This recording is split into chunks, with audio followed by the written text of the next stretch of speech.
Alright guys, we are back for more. Here's the deal. We've been talking about jumping and landing mechanics from an air squat perspective with both our feet. We've been talking about alternating legs and those kind of mountain climbers. We added a little arm circle to this business. Now another way of challenging foot position for jumping and landing, where I go from high torque level to floating and then back to high torque, is just by doing a little candlestick roll. And a candlestick roll is where I start standing tall. I can start with my feet together because I'm a gymnast, arms are up, I roll back, do my little candlestick, can I stand back up?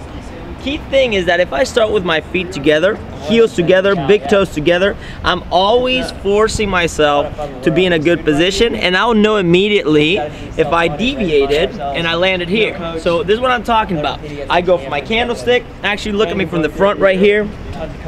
If you look at my feet, I'm gonna go candlestick roll, here, land. If my toes came out, I lost positioning.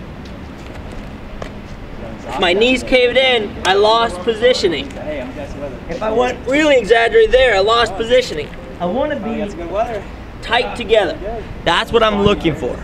So blocking movement is a way of saying, hey, glue everything into the midline, force good positioning. If you're a gymnast, you've been taught to always keep your knees together.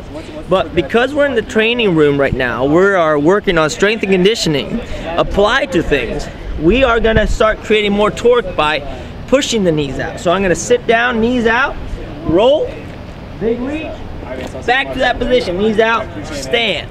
That's an exaggeration of reality, just so you know, but it's a good way of starting to train jumping and landing. You can also go a little wider. Now I'm just hip width apart. This will be my jumping stance. Can I roll? Come up into a candle, back to that position. Can I go in my squat stance? Squat down, roll, back to squat stance. What does that look like? How does that feel? These are just ways of challenging your mechanics.